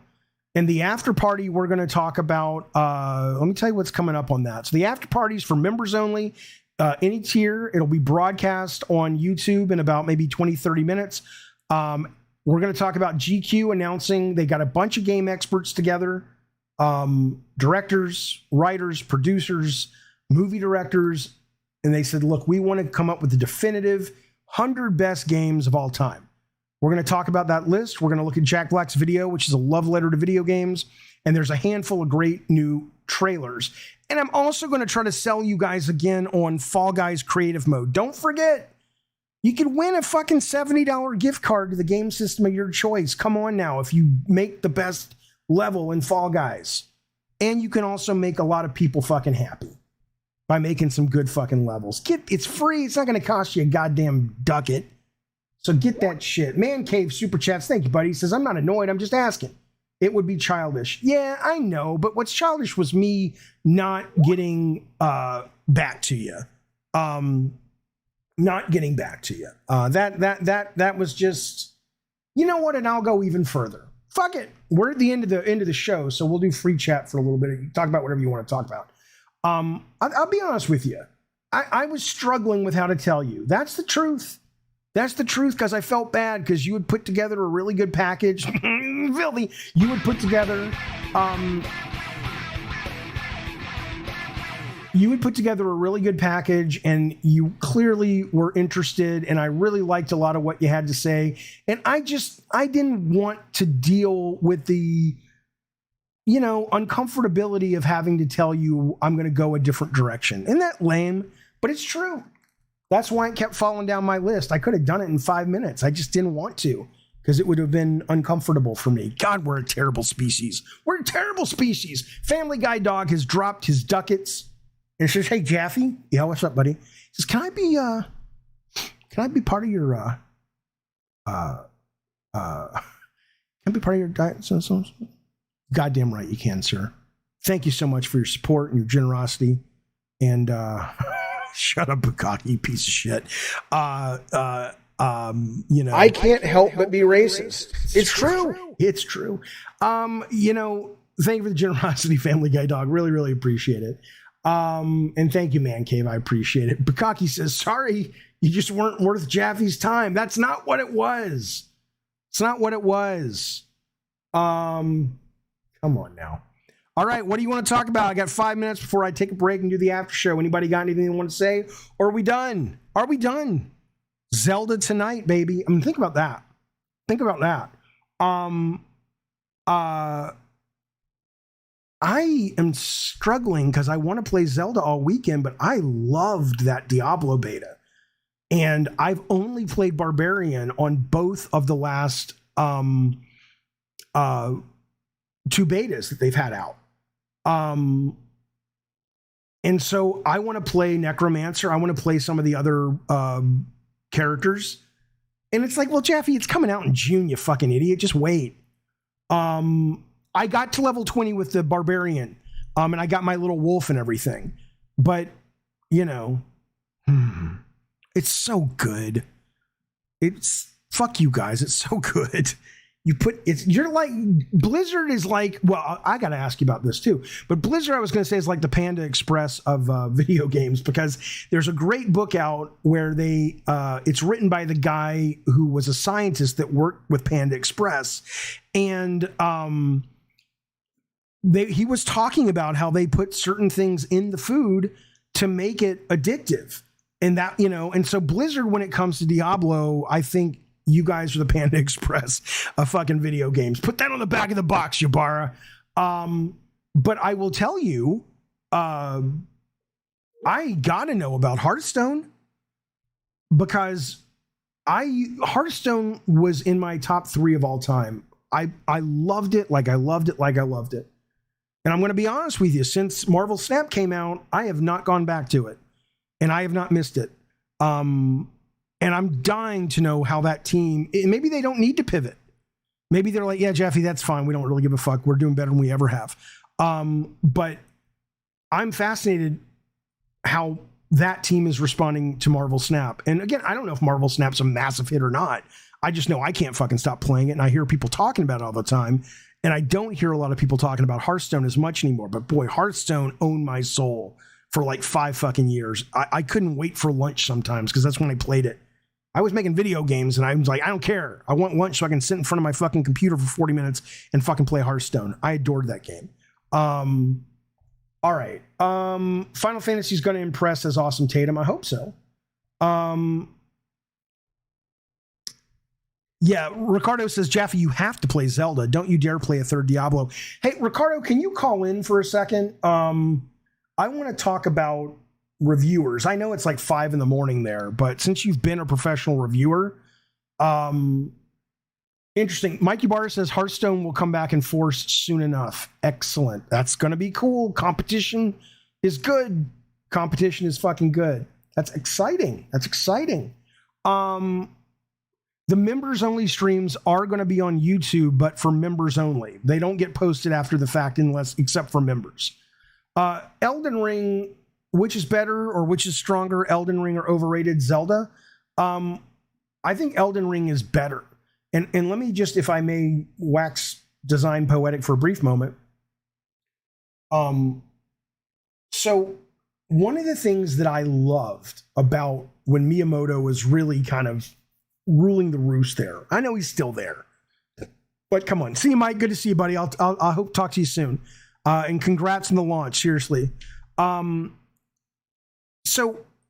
Miyamoto, part of it was the time. It was easier to do in 2D, and we hadn't been super fucking jaded, and sort of we didn't come to expect as much. So anything that Miyamoto put in where you're like, I want to try this, and it worked,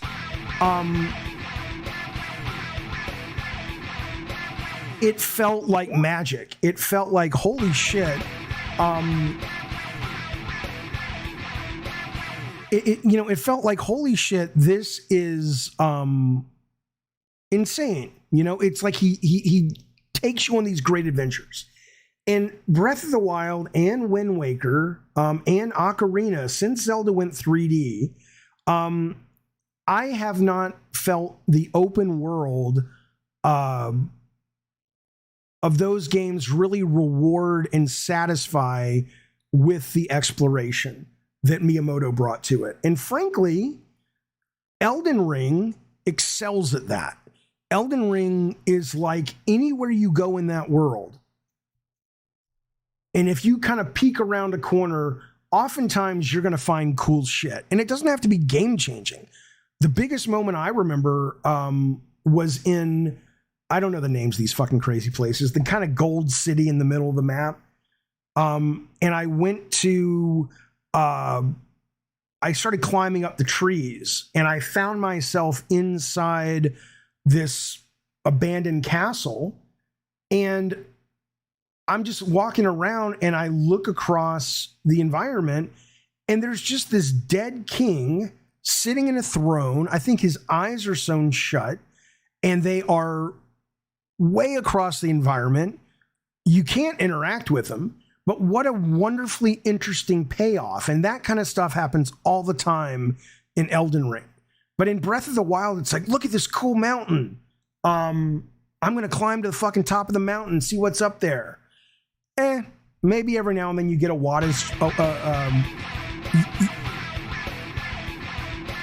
maybe every now and then you get a Wada's tree that they put as a memorial to the great Owada, or the first time I encountered that big water fairy in Breath of the Wild, I was like, that's so cool. But most of them, most of the payoffs I did not feel were worth it in Breath of the Wild. There just weren't enough of them. So I would say Zelda is probably more overrated if you're talking 3D Zelda. I don't think that the 2D Zeldas are overrated. I think Link to the Past, and more importantly, I think the best Zelda game is Link Between Worlds. Link Between Worlds is the first Zelda game where they allowed you to solve the dungeons in any order you wanted with almost any item. Right. So you can remember, because you had to like buy the mask or something from the little crazy guy, and he would give you, oh, here's the ice wand or the this or that. You could take that in any order to any of the dungeons, and all of them were solvable, but still really well designed by anything that you happen to have in your bag for the most part. I mean, that was deliciously made, and it's an underrated game, and it drives me fucking batshit. Listen to this. Listen to this.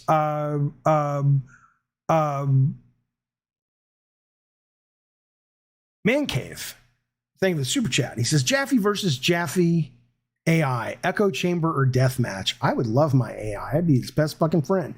Thank you for that, buddy. I appreciate that. very, very much. Jeeves has become a member of the Diet Soda Soldiers. Thank you, buddy. We will see you at the after party. He says the sun's just coming up, and I'm still waiting for the after party. We'll be there for you, baby. It'll be fun. Jason 3D1, thank you, buddy. He's also become a member of the Diet Soda Soldiers. Thank you, guys. Everybody who can give these nice folks hello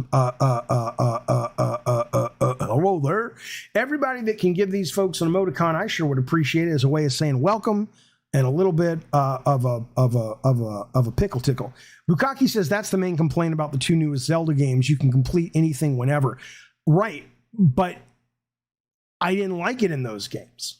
But in this particular game, in Link Betwixt Worlds, was excellent. I don't think you're wrong, Eric Lennon. He says, an underrated game, Doom Eternal, one of the best games of all time. I don't know about all time, but it's fucking delightful. Listen to this. Darth Nugget steps up. He says, hey, I want to gift a Jaffe membership. Thank you, sir. Guess who got it? Addy Pie. Addy Pie. You old so-and-so. Addy Pie, welcome to the Diet Soda Soldiers. Behave, bitch. Don't be a fucking asshole, but we love you. We love you, Addy Pie. We love you. Jason 3D1 wants pickles. So let me ask you a question. For the after party, we're going to go over the list of games. We're going to watch some videos, trailers. We're going to watch the Jack Black video. About an hour show. Should I smoke some pot or no? I'm putting up a poll right now. Putting up a poll. Start a poll. Pot for after show or no? Yeah, there you go. Now you have to understand, when I smoke pot, I smoke pot. And what that means is that by the end of it, you're like, what the fuck is he going on about? He's just talking about stupid fucking shit, I wish my fucking foot would go right through your skull. That's what happens. How dare you? Oh, I love it. How dare you? Family Guy dog. How dare you? I send that to you in my mind. We will do another I Love the Weird. Ricardo was telling me we need to do another I Love the Weird. Hey, look at this. We got Ricardo in the chat, and we also have Bacon Magma. I'll bring them both in. Fuck it. Ricardo, are you there? Yeah, I'm here. Bacon Magma, are you there? Yeah, I'm here. What do you got? I want to talk to Ricardo about reviews, but what do you want to talk about first, Bacon Magma? I was calling in, ask you a couple questions. Yep. All right, one of the questions was, you said PC don't have generations, and I'm like, well, can you say it's really not true, because you can't play any of the modern games on like a computer from the 90s or the early 2000s, and like there's new graphic cards coming out like every other year to keep up with the technology and the advancements. So how can you really say there's no generations on PC? Well, hang on a second. I guess we're getting an echo. 1 second. Let me fix that. Thank you, Ghetto God. Okay. So my understanding, or what I was trying to communicate, is on PC, when you go to something like Steam, the concept of generations doesn't present itself as something that in the past you would recognize. Xbox doesn't do it that much either anymore. Certainly PlayStation's trying to get out of that. So for example, I played the remake or the update of Turok on Steam. I played Dead Space 2 from 2009 or 8 or 10 on Steam. And then I turned around and I bought, the latest and greatest game from whatever on Steam. So in that sense, I guess what I'm saying, it's like Steam feels more like, and PC gaming feels more like having a television. And sometimes on the channel you're watching, they're showing a movie from 1949, and sometimes they're showing a live feed HD, from a big, a hot spot around the world. You don't really get that.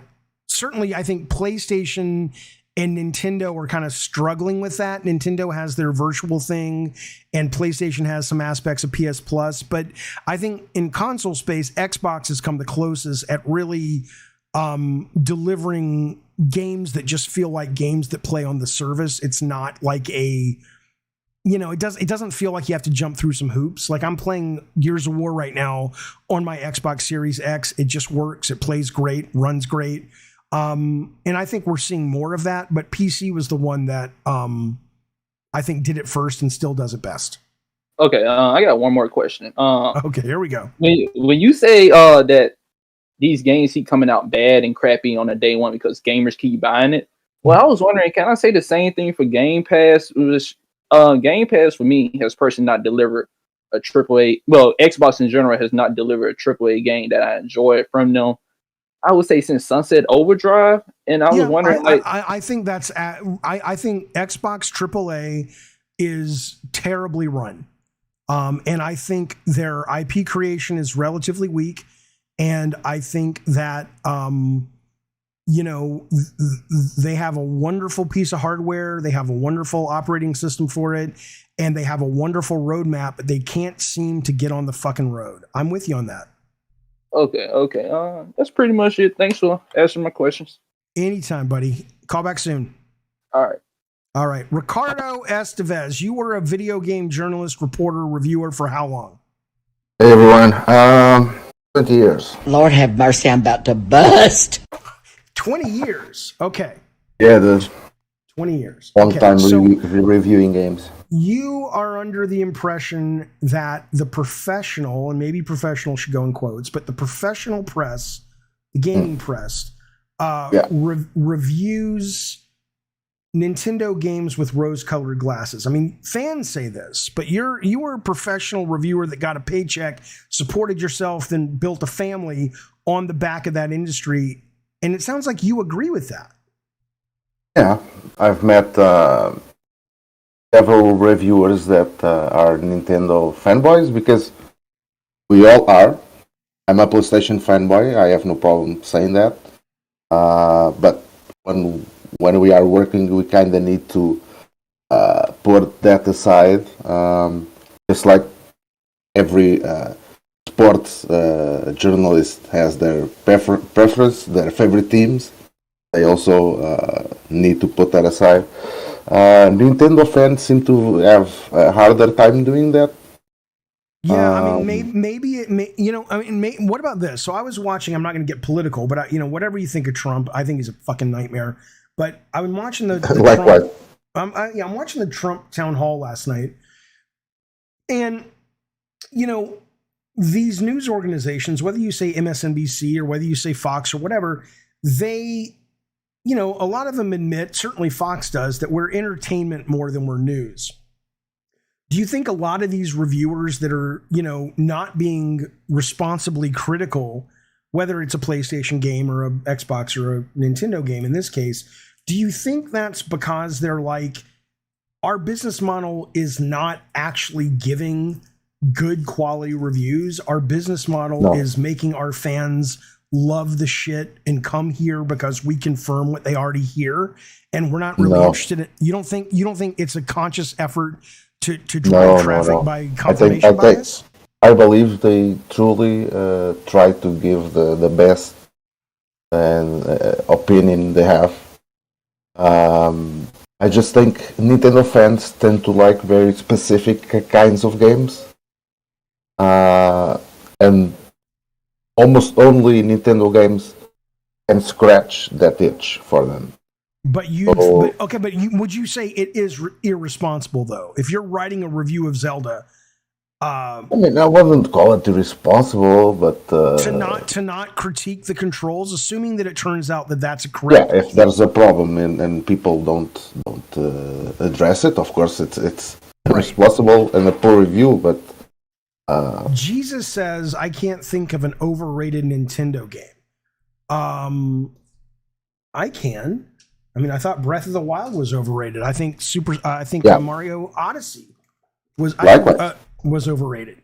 It wasn't bad, but it wasn't what people said. Me personally, I would score them in the 90-91, perhaps.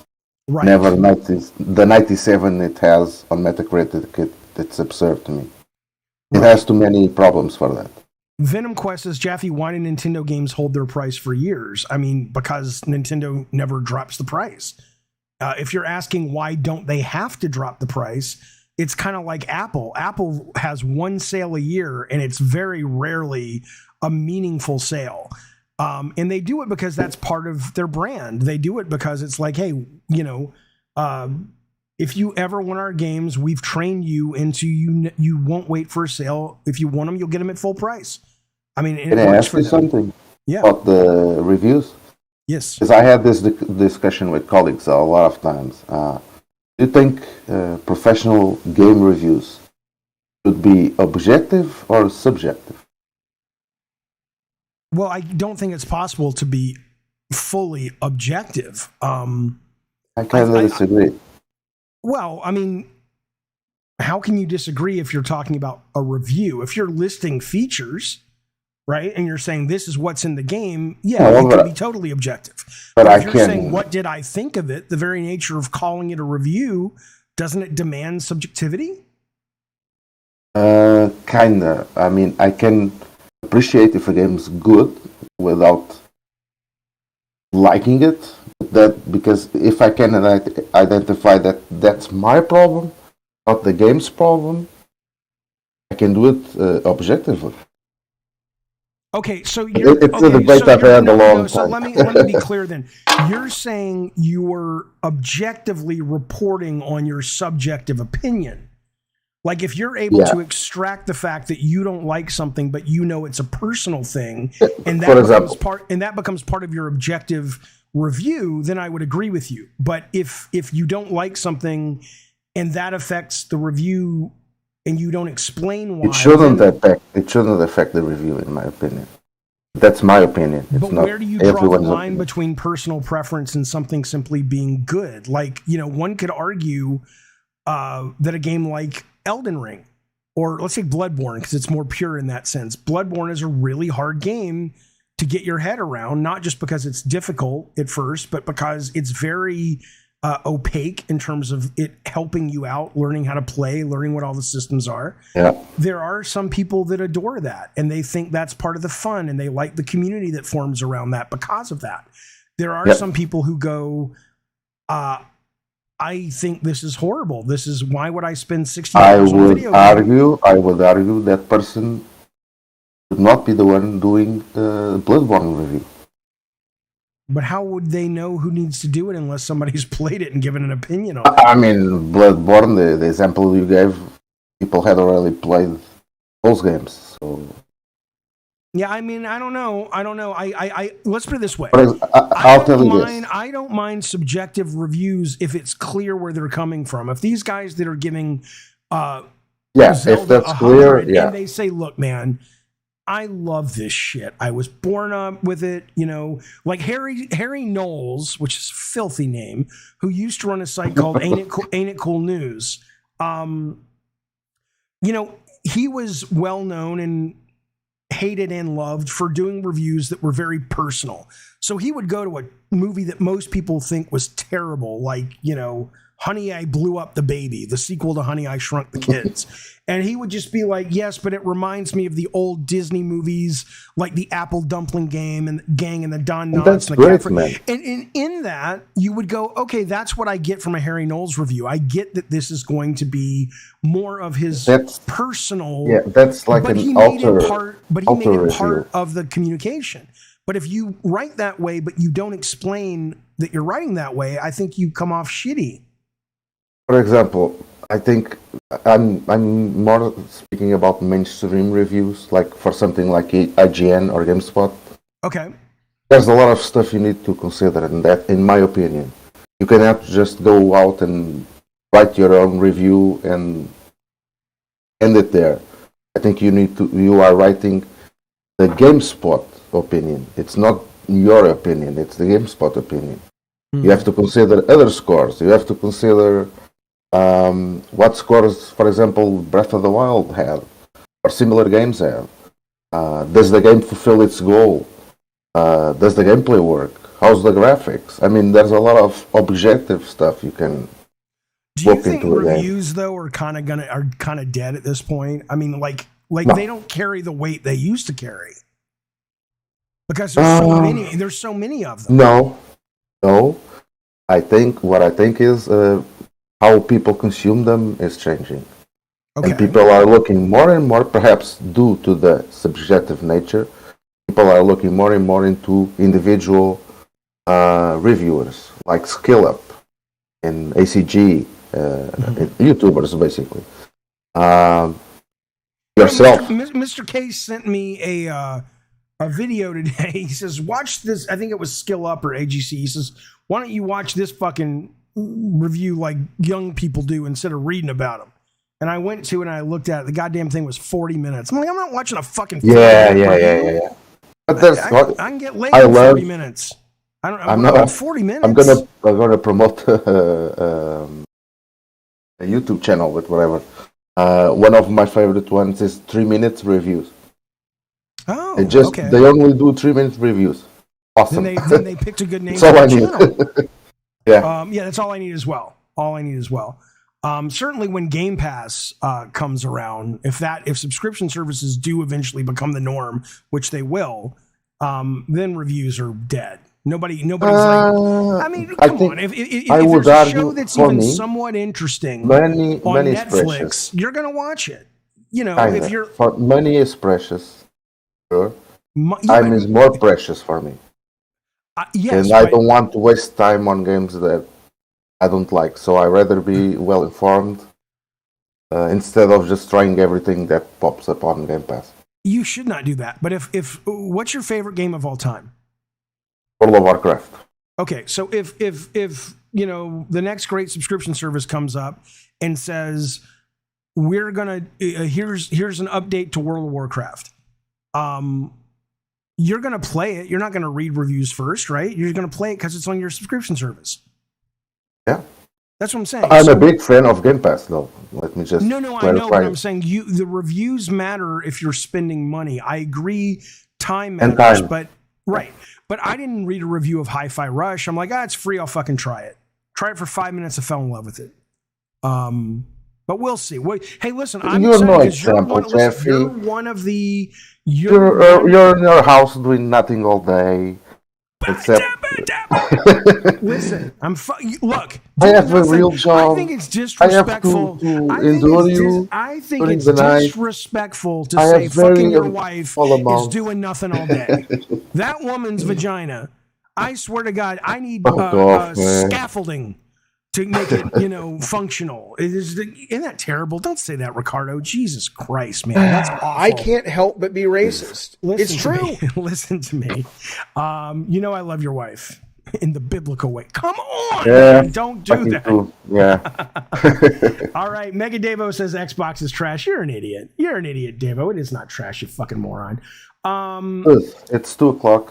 Yeah. I will start working in 6 hours. All right, Ricardo, thank you, buddy. Speak about French to me. Thank you very much. We will see you soon. Thanks, Ricardo, for everything. Man. Take care. Right. Take care, everyone. See ya. Mr. K. Okay, what's the deal with looking for people to review Zelda? I'm down to do it, but I won't be done with it in 2 weeks. Then I can't use you. And I don't care if you're done with it or not. In 2 weeks, I want 2 more people to give their numeric review of Zelda Tears of the Kingdom. I will be giving one, Ricardo will be giving one, and 2 other people. You'll have to be on camera, and you will have to, talk about it for 10 minutes. If you're interested in that, hit me up. Bukaki, you're in. I got one more slot. Holy shit, look at that scary lady on the TV show. TikTok is part of the problem. Thank you for the big super chat, buddy. Hang on. TikTok's part of the problem. Ocarina Hero 93. Similar to The Last of Us 2 and God of War Ragnarok. Not that those games don't deserve good reviews, but the overwhelmingly positive praise in comparison to the bad is almost non-existent, and no game is perfect. Yeah, I mean, that's kind of the thing. It's not it's not that I'm shitting on any game, and I'm buying the goddamn Tears right when I'm done streaming today, and I'm playing it tonight. But I think you're right. I think it's frustrating that gaming is so tribal that you can't really have a good discussion about games, because immediately it's like all those reviews I read today that were not glowing but were still kind of positive, they had some good points. So I don't know. I'm with you on that. But maybe it's like somebody in the chat said, Ocarina, if you seek out the handful of reviewers that you really like, and they'll go deep and they'll be respectful of the art form, and it's not just about being a fanboy, and they recognize that, like Ricardo was saying, probably work out. But I appreciate the thought, and I appreciate the super chat. Bukaki says, my first bit of advice, Jaffe, is don't tell your employees you're having sexual relations with their wife. What I say on air is the character of Jaffe. It's like Tucker Carlson. It's all a show. He knows I'm teasing. Come on now. He knows I'm teasing. I would never actually say that serious, and I would never do that seriously. Have you seen his wife? Come on, Bukaki. Don't say things like that. That's horrible. Look, that I don't know why it's doing that. That has been Gabbin' and Games for the 11th of May. Scotty Woodford drops the last super chat of the day. Thank you, buddy. Very generous. He says, hey, I will play it, even though I will suck. Make rice in the pot tonight, Jaffe. I don't know what that is. LOL, the wine is kicking in. Thank you for the super chat. Make rice in the pot tonight. Make rice in the pot tonight. I don't know what that means, but thank you, Scotty Woodford. Oh yeah, absolutely. So the podcast update is I am no longer doing the podcast on Buzzsprout or whatever the fuck that was called. YouTube now takes this very show and they automatically make it a podcast on YouTube Music. Eventually, they say they will also send it out to other YouTube services, Apple Music or wherever you get your podcast. But Spotify. But right now, you have to download the YouTube app. No one says it like that. But what it will allow you to do is play the shows without having YouTube Premium, without your screen having to be on. So it exists. It's available. But it's only on YouTube Music right now, but it will eventually make its way to other podcast services as I understand it. So that's what's going on with that.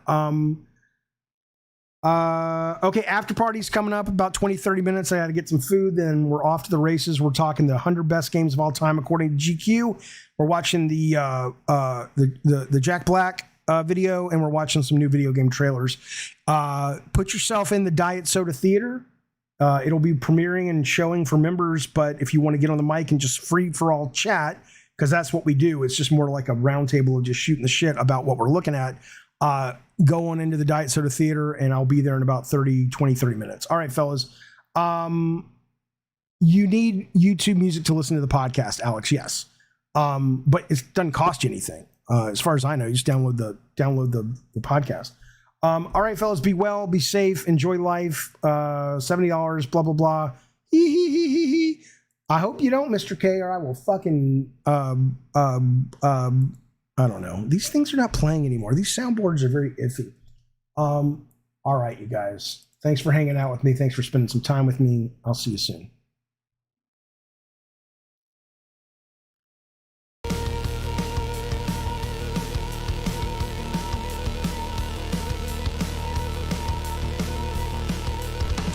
Twisted, yeah, the show will be on YouTube, not just Discord. Discord is where you go if you want to talk and be part of the show. You can see the after party on here if you're a member, but if you're not a member, it's just an after party for members.